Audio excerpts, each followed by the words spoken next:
bienvenida a todos aquellos que nos están visitando por primera vez. Siéntase como en su casa.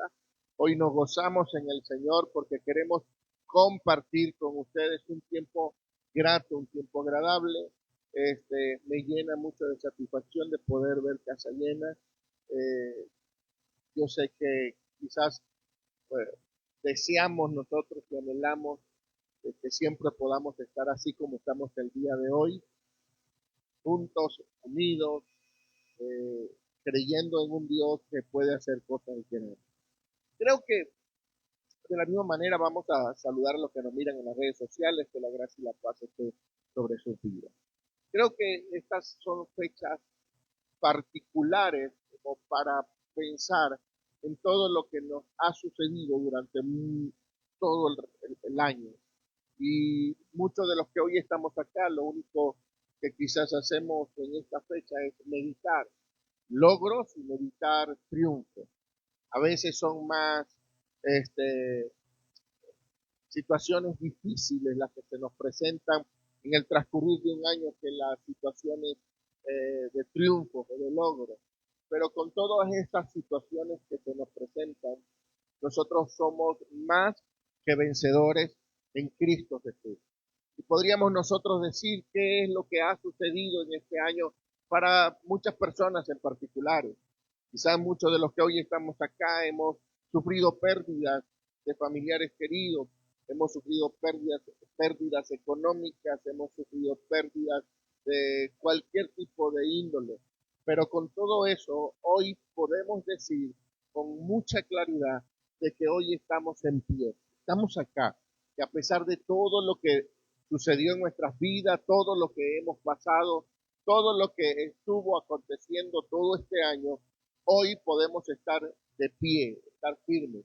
Y de repente yo podría ponerme el día de hoy y hablarles cada uno de todas esas calamidades, tragedias, victorias y triunfos que pudieron haber pasado en mi vida particular durante todo este año. Pero no se trata de lo que yo viva, sino de lo que hemos vivido en colectivo.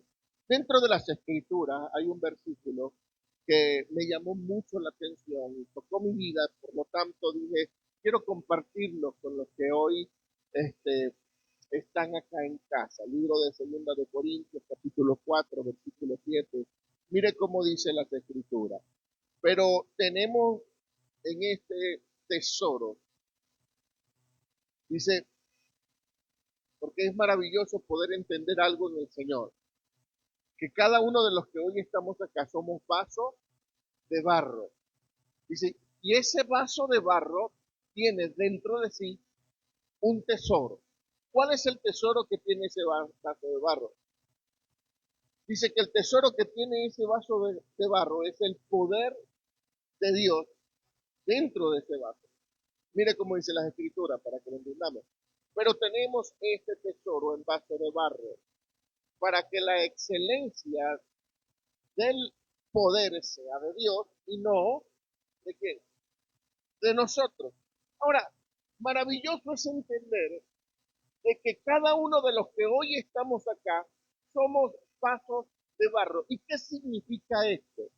Porque un vaso de barro es algo que para muchos es insignificante, algo que no tiene ningún tipo de valor. ¿Qué es el barro? ¿Para qué se puede utilizar el barro? El barro es frágil, el barro es débil, el barro es un material que es muy económico, es barato, podríamos decirlo. El barro no se puede vender a un gran valor. Podrían existir algunos vasos hechos de otros materiales. ¿Cuántos de los que estamos acá hemos podido utilizar vasos de vidrio, vasos de plástico? Ahora levánteme la mano quien ha podido utilizar un vaso de plata o un vaso de oro. Creo que ninguno de los que está acá hemos podido, yo no, hasta el día de hoy no he podido utilizar. Lo que más se parece son esos que uno tira y suenan, hermano, cae el vaso, eso de metal, cae el vaso y despierta todo el vecindario. Yo no sé por qué esos vasos son tan escandalosos. Pero ese vaso incluso no tiene un alto valor, es un vaso muy económico. Pero cuando es comparativo un vaso de barro delante de los demás envases o delante de los otros vasos, podríamos nosotros decir que el vaso de barro no vale absolutamente nada. No tiene un valor o un sentido figurado que diga, oh, qué valioso es un vaso de barro. ¿A quién se le ocurre el día de hoy quizás regalar un vaso de barro? Creo que a nadie. ¿Por qué? Porque le tratamos de dar un significado o un valor de lo que nosotros obsequiamos para alguien querido, y nadie que quiere a otra persona obsequia algo sin valor.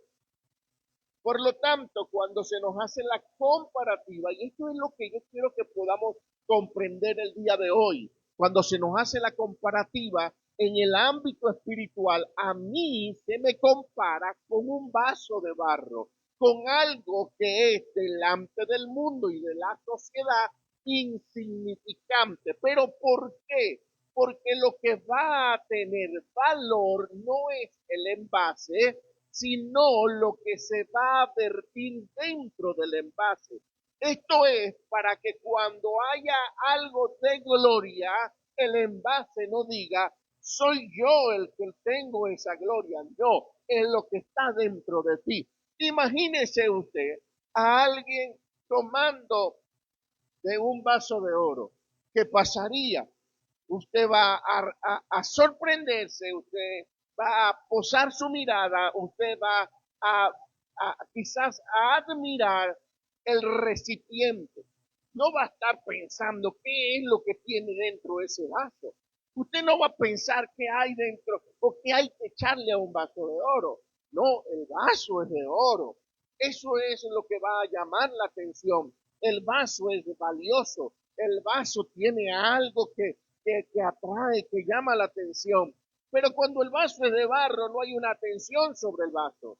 ¿Por qué? Porque la atención va a estar basada en que es aquello que está dentro del vaso. Es lo que quería explicar el apóstol cuando le dice a la iglesia que el Señor estableció su gloria, su poder, todo lo que él pudo hacer en cuanto a su autoridad, la depositó en un vaso de barro. Y ese vaso de barro hoy está sentado en casa. El motivo por el cual les digo esto es porque cuando el apóstol habla de todos estos asuntos, el apóstol está hablando de todo lo que se había vivido en tiempos pasados y qué era lo que había sucedido en él. Miremos particularmente lo que dice el capítulo 4, versículos 8 y 9.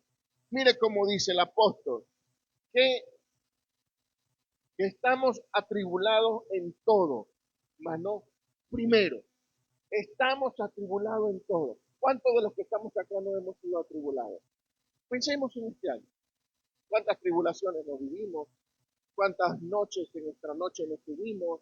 ¿Cuántos momentos en angustia no pasaron por nuestra mente? Pero dice, estamos atribulados en todo, mas no angustiados. Y luego dice, en apuros, mas no desamparados. Perseguidos, mas no desamparados, perdón. Derribado, pero no destruido. Yo me imagino al apóstol pensando en todas las situaciones difíciles que había pasado, diciendo, he estado en angustia, pero el Señor no me ha abandonado. He estado en el piso, pero no he estado destruido. El motivo es de que él sabía que lo único que lo podía sustentar en todos los tiempos de angustia era lo que estaba dentro del depósito, dentro del envase, no lo que estaba afuera. Lo que está afuera, amados hermanos, se puede destruir fácilmente. A nosotros como seres humanos, cualquier persona nos desmoraliza fácilmente. Y eso es un gran problema dentro de lo que es el ámbito de la iglesia del Señor. Porque cualquier cosa que pasa, a veces pensamos que ya se nos acabó el mundo, que ya se nos acabó todo lo que teníamos que hacer. Si alguien nos critica, si alguien nos trata de hacer algo de daño, si nos roban, si perdemos algo, en ese momento comenzamos a desmayar y a sentirnos que somos lo peor de este mundo y no nos acordamos que somos simplemente un recipiente que porta al Señor dentro de sí. Lo único que nos mantiene en pie y lo único que nos ha mantenido en pie hasta el día de hoy ha sido el Señor.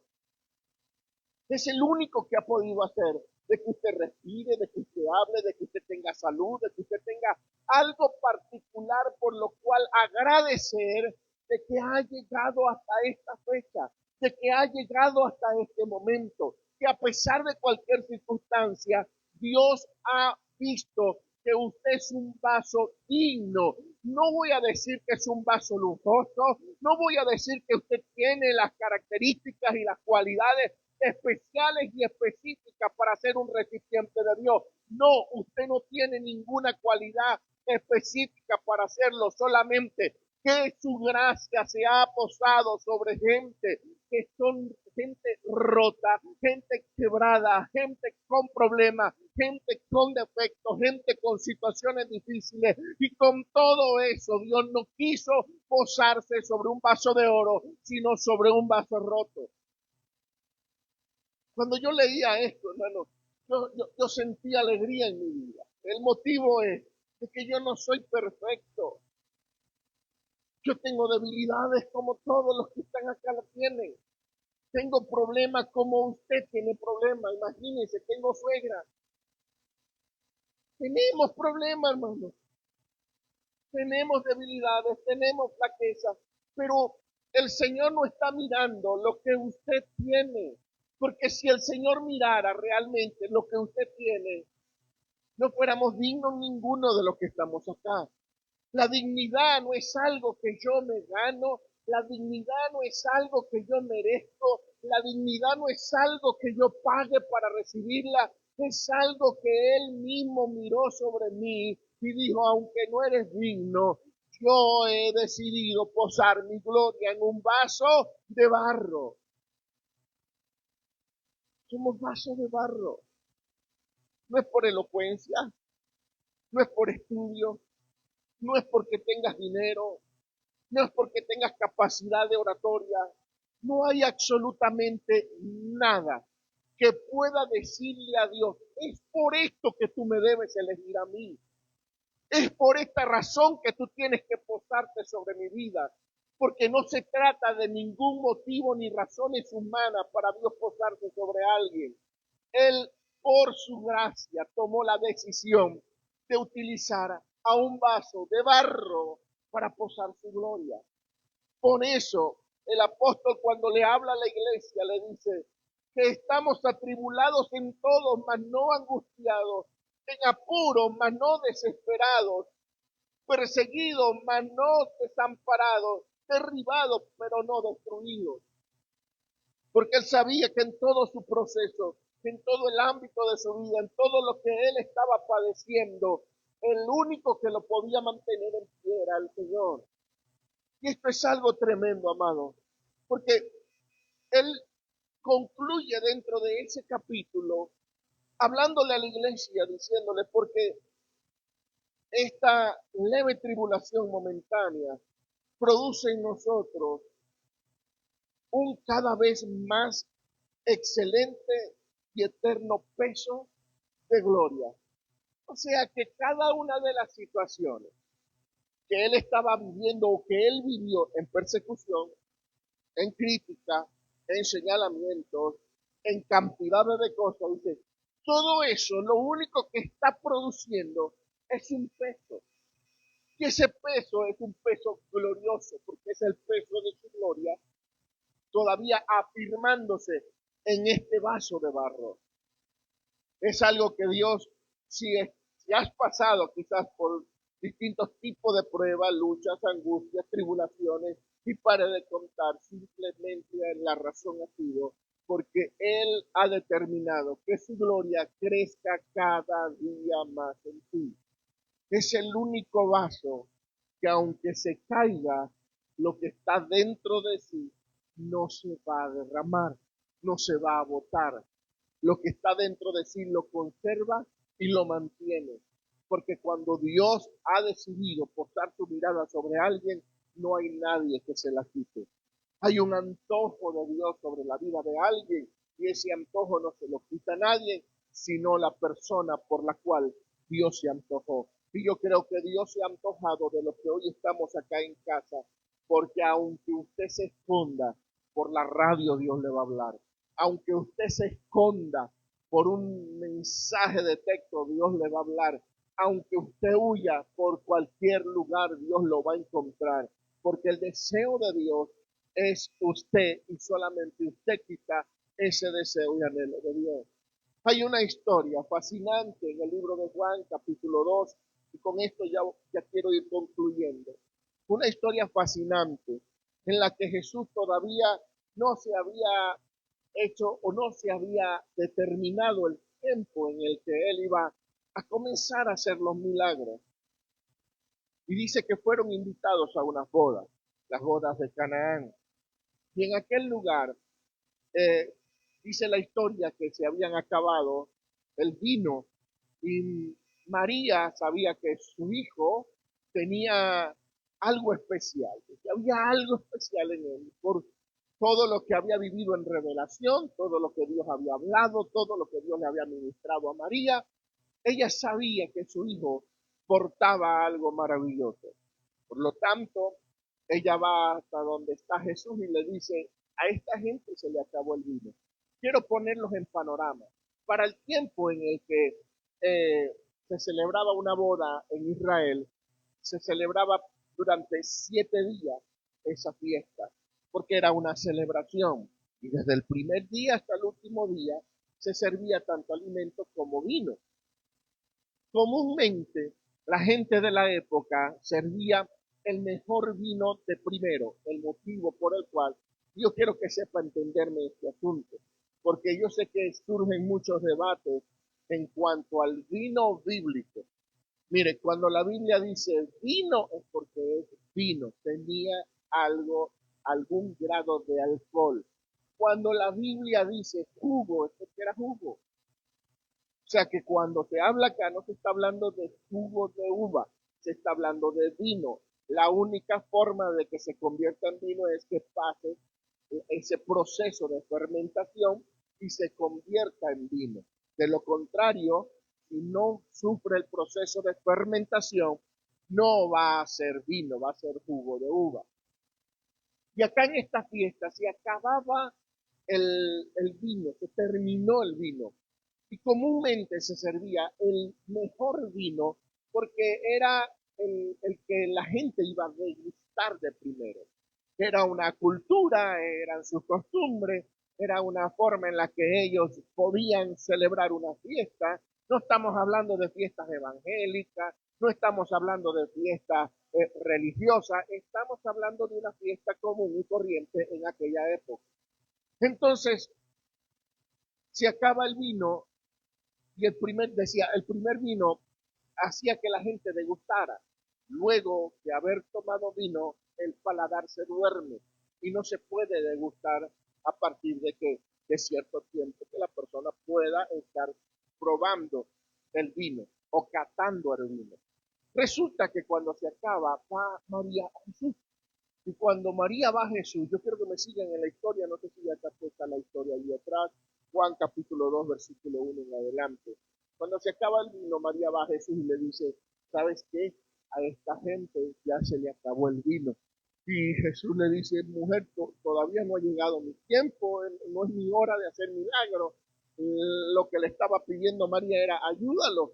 Esta gente tiene un problema económico, tiene un problema financiero, no van a poder comprar más vino, no tienen cómo darle de tomar a la gente, a los invitados que van viniendo entre semanas, así que por favor ayúdalo. Instantáneamente le mandan a dos servidores, a unas personas que estaban allí, y Jesús pregunta qué es lo que tienen a la mano, y habían 6 cántaros de piedra que eran para la purificación. Y no quiero que nos vayamos a todo lo que es el ámbito simbólico. No quiero irme a lo literal nada más, quiero irme a lo simbólico. Porque el número 6 dentro de las escrituras es representativo de hombre, de ser humano, de lo que nosotros somos. Número 6 es número de hombre. El número 7 es número perfecto, es el número de Dios. Entonces, el 6 dice que habían 6 cántaros. ¿Qué representaban los cántaros de piedras que estaban allí? Representaban al ser humano, representan al hombre. ¿Y qué era lo que tenía cada uno de esos cántaros? Dice que eran cántaros para la purificación y eran cántaros llenos de agua. ¿Qué significa eso? La purificación era de que comúnmente la gente llegaba de largos caminos y las mujeres que están acá no me van a dejar mentir. ¿Cuántas han utilizado sandalias en Juárez? La mayoría, ¿verdad que sí? Cuando caminan mucho, ¿le sudan o no le sudan los pies? Y cuando caminan mucho, el polvo de Juárez, dígame, ¿se le mete en los pies o no se le mete? Cuando llegan a casa, llegan con barro en los pies. No me digan, ay, no, yo nunca botaré los pies, por favor, pastor. No me caiga cuenta. Usted llega también con los barros bien, con los pies llenos de barro, no con los barros llenos de pies. Y, y usted dice, ay, pero qué feo es usar sandalias acá. Era lo mismo en los lugares como Israel, lugares desérticos, lo más común era sandalias. Hombres llegaban con las sandalias y tenían que purificarse para entrar. ¿Cuál era la purificación? Se quitaban las sandalias y tenían que lavarse los pies antes de entrar. Para eso eran esos cántaros. Eran para un rito de purificación. El lavamiento de los pies era un rito. Entonces, ese lavamiento de los pies, o esos cántaros que eran utilizados para sacar agua y que la gente se lavara allá y pudiera pasar con los pies limpios por dentro de la casa, era lo único que tenían. Entonces él le dice al Señor, llénenlos de agua, porque ya estaban vacíos, llénenlo, y a cada uno le cabía como 3 tinazos, o sea, lo llenaron hasta arriba y totalmente los 6 cántaros estaban full llenos de agua. El agua tiene una característica muy especial. El agua no tiene olor, el agua no tiene sabor y el agua no tiene color. Si usted le dan un vaso de agua y tiene un color amarillento, ¿se lo toma o no se lo toma? No, pedí agua, ¿qué es esta cosa que me están dando? Tiene un color amarillento, tiene un color que no me parece que es agua. El motivo de que usted se pueda tomar un vaso de agua es porque sabe que cumple características especiales. Oiga, no en todo lugar, yo sé que hay muchas personas que debaten y dicen, el agua tiene sabor. Mire, el agua no tiene sabor, solo que por los minerales de donde haya salido el agua, usted le va a conseguir un sabor al agua. Dependiendo, si usted agarra agua de los que venden aquí cerquita, que usted va y la rellena, no le va a saber a nada, pero si va al que está allá abajo, le va a saber saladito, y si va a la que está allá arriba, le va a saber medio dulce. ¿Por qué? Porque estos de aquí sí lavan, aquellos no lavan su filtro, y el de allá se olvidó de lavar el filtro, y por eso le sale de todos sabores. ¿Sí me explico? Dependiendo de donde usted vaya a agarrar el agua, le va a saber diferente. Pero características esenciales del agua es inolora, no tiene sabor, no se tiene que sentir sabor y no tiene color. El agua no debe tener color. Entonces, ¿qué era lo que tenía el cántaro? Agua. Los cántaros tenían agua. Los hombres, en representación de lo que estaba sucediendo allí en ese momento, era que ellos no tenían color, sabor ni olor. Pero en un momento determinado el Señor le dice, tomen una copa, tomen un vaso y llévenselo a Maestro Sala. Me sorprende lo que dice la Escritura. Los únicos que sabían que estaban llevando agua eran los sirvientes, más nadie sabía. Le dicen, vaya y llévenselo a probar al Maestresala. El Maestresala ni idea tenía de lo que estaba pasando. Imagínese usted por un momento a alguien que le den la orden de llevar un vaso de agua a otra persona y decirle, este es el vino que tenemos para ustedes. O sea, parece algo loco, ¿sí o no? Llevo agua y tengo que decirle al experto en vino que estoy llevando vino. ¿Cómo hago?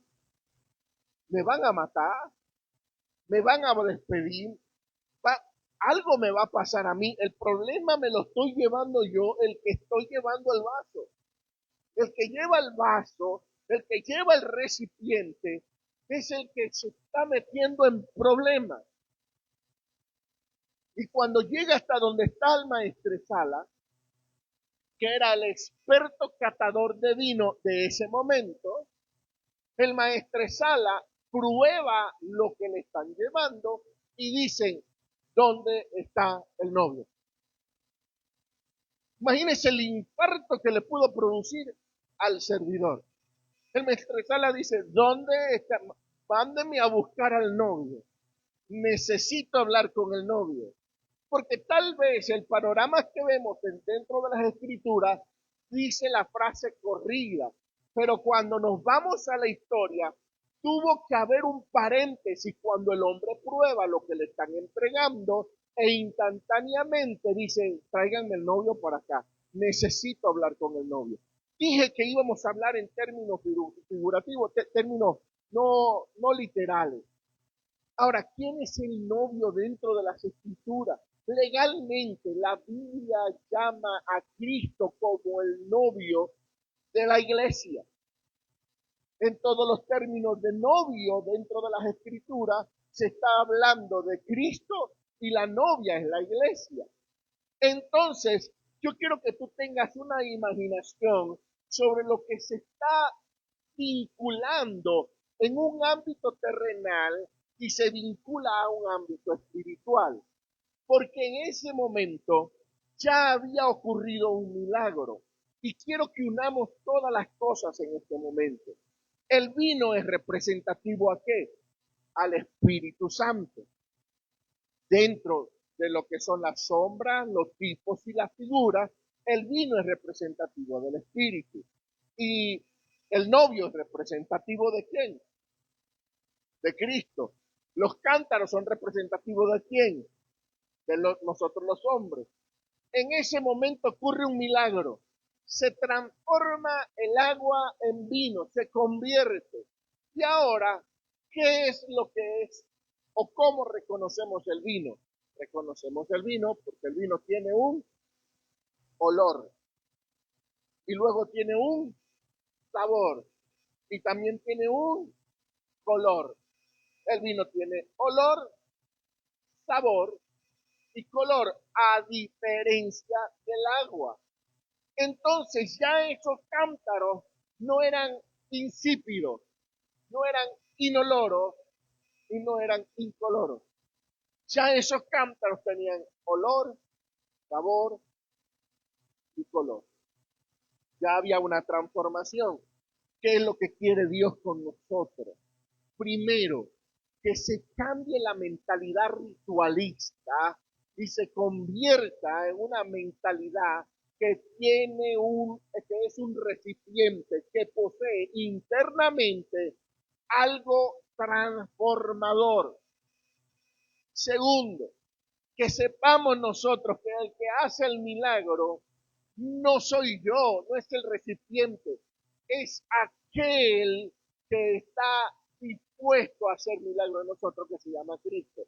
Otra de las cosas es que cuando se llama a aquel novio, le dicen todo el mundo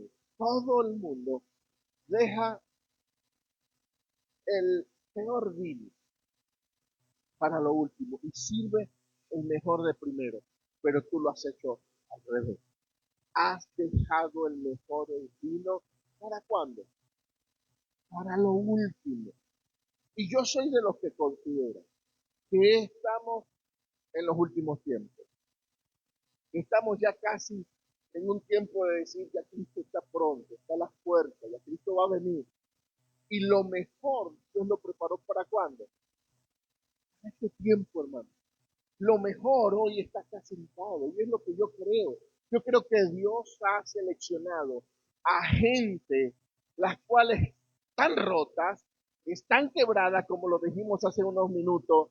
Somos recipientes que quizás para los ojos de la gente no servimos para nada. Somos recipientes que para los ojos de este mundo no tenemos capacidades ni cualidades. Somos recipientes que para los ojos de este mundo no somos dignos de llamarnos cristianos o tener un emblema de Cristo en nuestras vidas. Pero esto no depende de lo que el mundo diga, piense o crea. Esto depende de lo que ya Dios determinó sobre la vida de una persona. Si Él ya te eligió como recipiente, siéntete privilegiado porque va a hacer una transformación dentro de ti que antes puramente eras agua, no tenías olor, no tenías fragancia, no tenías color ni sabor, pero ahora a partir del momento en que nosotros entendemos que todo es producido por el que nos habita, ahora toda nuestra vida cambia y nuestra vida comienza a tener olor, comienza a tener sabor, comienza a tener color. ¿Por qué? Porque solo Cristo puede producir eso dentro de nosotros. No hay nadie que lo pueda hacer. Solo Cristo puede hacer las transformaciones necesarias y lo deja. Casi siempre pensamos que la mejor gloria fue la que se ministró en los primeros tiempos. Si pensáramos nosotros, Israel tuvo su tiempo, aquella nación tuvo su momento, pero hoy es el tiempo de la iglesia, la que se va a casar con el Cordero, la novia. Nosotros tenemos un tiempo privilegiado, porque es el tiempo de la permanencia del Espíritu en la vida del creyente. Es el tiempo de que la palabra del Señor hoy hace algo especial en cada uno de nosotros. Hoy es el tiempo en que la manifestación de Dios es mayor que la de antes, que antes se veían y la gente decía y hablaba, solamente que no han visto a Casa Cepi con gente transformada, con gente cambiada, con gente que no critica, con gente que no señala, con gente que ama, con gente que abraza, con gente que aunque no se ve un milagro de resurrección de muertos, se ve un abrazo a un muerto, se ve un abrazo a alguien que quizá no tenía esperanza, se ve una mano amiga a aquel que quizás nunca tuvo un amigo. Hoy vemos milagros diferentes. ¿Por qué? Porque hoy hay color, hoy hay sabor, hoy hay olor dentro de la iglesia. Hoy hay algo que realmente se está expresando. Hoy hay algo que Dios expresa dentro de nosotros. Hoy hay algo que Dios expresa en nuestras vidas. Cada uno de nosotros hablamos no con lo que somos, sino con lo que tenemos. No nos olvidemos que no somos el mensaje. Yo no soy el mensaje. Nosotros somos los mensajeros. Entendamos que hoy en día nosotros no somos la luz. Somos los portadores de esa luz. Hoy no somos la gloria, solo somos el reflejo de esa gloria. Yo hoy no soy lo que mucha gente dice que soy. Soy lo que Él determinó que yo fuera. Así que usted ubíquese en lo que usted realmente es. No piense en lo que la gente dice, en lo que la gente habla, en lo que la gente critica. Miren algo, si yo saco estadística el día de hoy de cómo son los pastores, yo sé que muchos van a decir, no, los pastores, esos son, terribles. Esos andan pidiendo por todos lados, anda buscando, mire, sacarle el dinero a la gente. Tenemos 5 años en Casa Cepi. Primero vamos a concluir la transmisión. Quiero solo hablarle en casa. Y disculpo para los que no miran por redes sociales, gracias y paz sea otorgada a sus vidas. Bendiciones. Son los privilegios de venir. En 5 años que tenemos en Casa Cepi,